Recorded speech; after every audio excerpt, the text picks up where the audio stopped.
अस्सलाम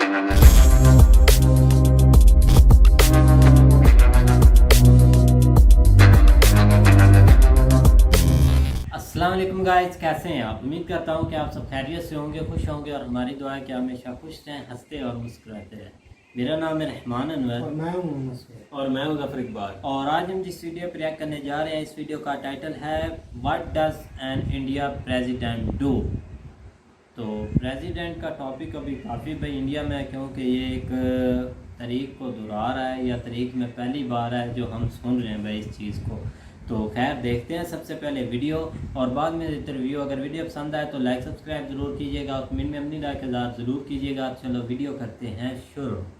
ये है द्रौपदी मुर्मू मैम, भारत की 15th प्रेसिडेंट, जो हमारे देश की पहली ट्राइबल कम्युनिटी से बिलोंग करने वाली प्रेसिडेंट है। वो आज तक की सबसे यंगेस्ट प्रेसिडेंट होने के साथ साथ ऐसी पहली प्रेसिडेंट है जिनका जन्म भारत की आजादी के बाद हुआ था। द्रौपदी जी संथाल ट्राइब से बिलोंग करती है। ये हमारे लिए गर्व की बात है कि हमने भारत की ट्राइबल पॉपुलेशन का इंपॉर्टेंस समझा और उनमें से एक को हमारा हेड ऑफ स्टेट चुना। बट वेट, भारत का सबसे बड़ा लीडर तो प्राइम मिनिस्टर होता है, राइट? प्रेसिडेंट काम क्या करता है और ये पोस्ट इंपॉर्टेंट क्यों है, जानते हैं अगले कुछ मिनटों में। आपका समय वैल्यूएबल है, इसीलिए ये हैं सारे चैप्टर्स। अगर आपको इस वीडियो से वैल्यू मिलती है तो इसे अपने दोस्तों के साथ शेयर कीजिए। हम ऐसे ही वीडियोस बनाते हैं जो भारत के बारे में इंटरेस्टिंग बातें आप तक शॉर्ट और स्वीट वे में पहुंचाते हैं, आपको हर रोज 1% ज्यादा स्मार्ट बनाते हैं। हमें सपोर्ट करने के लिए हमारे YouTube चैनल को सब्सक्राइब कीजिए और इस बेल आइकॉन को प्रेस कीजिए। चैप्टर 1, ये प्रेसिडेंट की जरूरत क्या है। कहते हैं ना, एब्सोल्यूट पावर करप्ट्स एब्सोल्यूटली। जब हमारा देश आजाद हुआ तो इसका ध्यान रखना जरूरी था कि सारी पावर किसी एक इंसान के हाथ कॉन्सेंट्रेटेड ना हो। हम एक डेमोक्रेसी है और डेमोक्रेसी में लोग सबसे ऊपर होते हैं, at least on paper. So to make sure that no one person has all the power was divided into 3 parts. Legislature, जो laws बनाते हैं, Executive, जो सरकार चलाते हैं, and Judiciary, जो laws की रखवाली करते हैं। इसे कहते हैं सेपरेशन ऑफ पावर। देश के प्रेसिडेंट का मेन काम होता है इस कॉन्स्टिट्यूशन में लिखे गए सेपरेशन ऑफ पावर को मेंटेन करना और हमारे कॉन्स्टिट्यूशन को प्रोटेक्ट करना। डॉक्टर बाबा साहेब अम्बेडकर ने कहा था, भारत में एक प्रेसिडेंट मानो इंग्लैंड के राजा की तरह है। वो हेड ऑफ स्टेट जरूर है लेकिन एग्जीक्यूटिव नहीं है। वो देश को रिप्रेजेंट करता है, देश चलाता नहीं। वो देश के लिए एक सिंबल है। चैप्टर 2, काम की बात। जब हम प्रेसिडेंट ये शब्द सुनते हैं तो यूएस का प्रेसिडेंट याद आता है, जो पहले वोट मांगता है, फिर वोट मिलने पर वोटर्स को डिसअपॉइंट करता है और एलियन इन्वेजन होने पर मोटिवेशनल स्पीच देता है। लेकिन भारत में प्रेसिडेंट का काम अलग है, क्योंकि हमारे लिए एक प्रेसिडेंट की पोस्ट एक सेरेमोनियल पोस्ट है। मोस्टली एक प्रेसिडेंट वही काम करता है जो उसके मिनिस्टर्स उसे एडवाइस करते हैं। जैसे चेस में सबसे इंपॉर्टेंट तो राजा होता है लेकिन सबसे पावरफुल वजीर होता है, वैसे ही इंडिया में सबसे पावरफुल प्राइम मिनिस्टर होता है। लेकिन एक प्रेसिडेंट का इंपॉर्टेंस कम नहीं। एक प्रेसिडेंट की सारी पावर्स को इन अलग अलग सेक्शंस में डिवाइड किया गया। लेजिस्लेटिव पावर्स, ये होते हैं पार्लियामेंट रिलेटेड पावर्स। आपको तो याद होगा कि सचिन तेंदुलकर राज्यसभा के एमपी थे। उन्होंने किसी इलेक्शन में पार्ट नहीं लिया तो वो राज्यसभा कैसे पहुंचे। भारत का प्रेसिडेंट राज्यसभा में 12 प्रोमिनेंट पर्सनालिटीज को नॉमिनेट करता है जो राज्यसभा एमपी बनते हैं। सचिन तेंदुलकर की तरह ही एक स्पोर्ट्स की सुपरस्टार आज भी राज्यसभा की एमपी है। Can you tell me the name? वैसे ही जब कोई भी बिल एक्ट बनने से पहले पार्लियामेंट से पास होता है तब वो प्रेसिडेंट के पास पहुंचता है और उनके सिग्नेचर के बाद ही वो एक एक्ट बनता है। प्रेसिडेंट के पास वो बिल पहुंचने के बाद प्रेसिडेंट के पास 3 ऑप्शंस होते हैं depending on the nature of the bill: ratify, return और रिजेक्ट।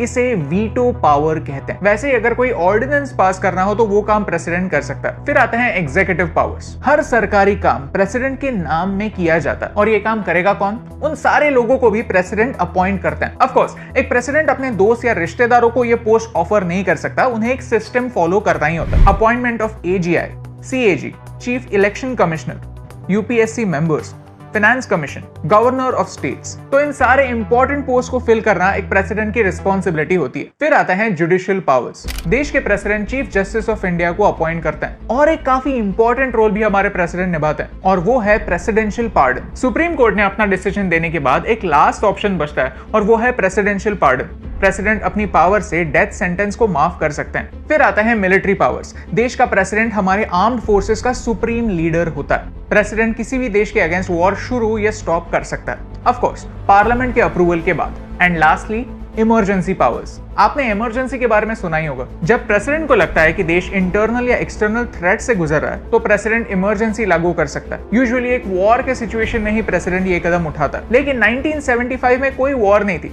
फिर भी एक प्राइम मिनिस्टर के कहने पर प्रेसिडेंट ने ये कदम उठाया था। सिमिलरली जब भी किसी स्टेट में इलेक्शंस होते हैं तो सरकार बनती है, और सरकार तभी बनती है जब मेजोरिटी होती है। अगर किसी एक पार्टी को मेजोरिटी ना मिले तो फिर वो अलग अलग पार्टीज के साथ मिलकर एक सरकार बनाता। लेकिन कभी कभी ऐसा भी होता है कि कोई भी पार्टीज मिलकर सरकार नहीं बना पाती, तो उस स्टेट में क्या होगा? तब सरकार बनने तक उस स्टेट में प्रेसिडेंशियल रूल लगता है। सिमिलरली अगर श्रीलंका जैसी सिचुएशन भारत में हो तो प्रेसिडेंट एक फाइनेंशियल इमरजेंसी लागू कर सकता है। एक इमरजेंसी सिचुएशन में एक सिटीजन के कई डेमोक्रेटिक राइट्स छीने जाते हैं so that it is better for the nation. Chapter 3, तो ये प्रेसिडेंट इंपॉर्टेंट क्यों?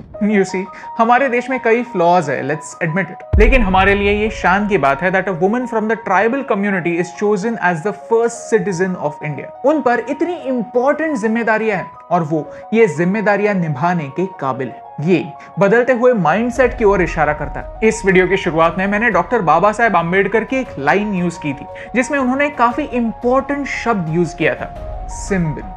It is said that a nation is as strong as its weakest people. मैं ये बिल्कुल नहीं कहना चाहता कि ट्राइबल्स वीक हैं, लेकिन ये जरूर कहना चाहता हूँ कि कई सालों के लिए उन्हें कई अपॉर्चुनिटी से दूर रखा गया था। संथाल ट्राइब, जिसे कई सालों के लिए जमींदारों ने एक्सप्लॉइट किया था, उस ट्राइब की एक औरत जब देश की प्रेसिडेंट बनती है तो वो पूरे देश के लोगों को एक काफी इंपॉर्टेंट चीज देती है, hope. We hope that development reaches villages. We hope that everyone gets an equal opportunity. We hope that India gets better। और यही इंपॉर्टेंट बात आप तक पहुंचाने से मुझे फर्क पड़ा है। दोस्तों, मेरा आपके लिए एक सवाल है, क्या ये वीडियो देखकर आपको भारत कैसे काम करता है ये समझने में थोड़ी हेल्प हुई? अगर हाँ तो ऐसे ही और वीडियोस देखने के लिए हमारे चैनल को सब्सक्राइब कीजिए। आपको बस 1 सेकंड लगेगा, लेकिन इससे हमें बहुत एनकरेजमेंट मिलती है। भारत के एक काफी पॉपुलर प्रेसिडेंट की कहानी अगर आपको देखनी है तो यहाँ पर क्लिक कीजिए। भारत के एक काफी पॉपुलर प्राइम मिनिस्टर की कहानी अगर आपको देखनी है तो यहाँ पर क्लिक कीजिए। Thank you so much for watching this video till the end, क्योंकि आपके सपोर्ट से हमें फर्क पड़ता है। हाँ जी गाइस, तो जैसा कि आप वीडियो देख रहे थे तो वीडियो भी काफ़ी अच्छी है, टॉपिक भी अच्छा था, क्योंकि काफ़ी दिन से ये एक टॉपिक ऐसे घूम रहा है कि भाई हवा की तरह पूरी इंडिया में, और काफ़ी इस पर यूट्यूबर भाई वीडियो में घूम क्यों रहा है इसकी भी थोड़ी सी, क्योंकि उन्होंने मिसाल कायम की है ना, उन्होंने एक ट्राइबल कम्युनिटी जो है ना वहाँ से बनाई और वो वुमेन को बनाया भाई, ये भी एक अच्छी चीज़ है। ये एक अच्छी चीज़ है, इसमें सब इस वजह से वो भाई बता रहे हैं, दुनिया को ये चीज़ बता रहे हैं कि हमने ये काम किया है। और डेमोक्रेटिक पहले तो देखा जाता था इधर, मतलब कि फॉरेनर में अमेरिका वाली साइड पर उधर उन्होंने एक ऐसे वुमेन को प्रेसिडेंट किया, वो एक बड़ा ओहदा देते थे तो ऐसे न्यूज़ पढ़ने को आती थी। लेकिन अब इंडिया भी उनको एक उन्होंने प्रेसिडेंट बना दिया, तो ये बहुत अच्छी बात है। नहीं, ये दो तरह का सिस्टम होता है। एक जहाँ पे जमहूरियत जिसको बोलते हैं डेमोक्रेसी, जहाँ पे जो सारे इख्तियार जो कंट्री लेवल के होते हैं वो प्राइम मिनिस्टर के पास होते हैं, और एक होता है प्रेसिडेंटल सिस्टम जिसमें सारे इख्तियार जो है ना वो प्रेसिडेंट के पास होते हैं। जिस तरह आप देख लें USA में है, चाइना में है, और उसके अलावा आप तुर्की में देख लें, वहाँ पे भी है, और भी बहुत सारे कंट्रीज़ में है ये सिस्टम।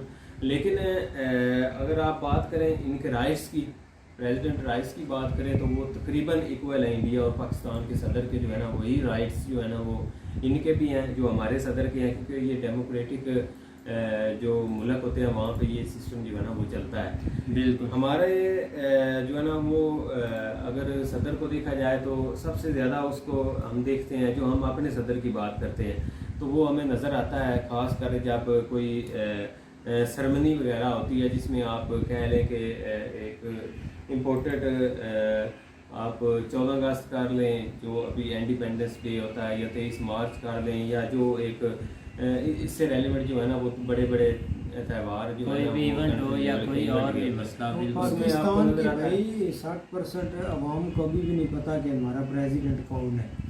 नहीं, लास्ट वाली में तो नहीं पता था, मुझे भी नहीं पता था पहले, जब अब जो है ना वो काफ़ी हद तक पता चल गया है, क्योंकि अब हमारा इधर जब हुकूमत चेंज हुई है ना तो जो सदर था ना वो नहीं चेंज हुआ।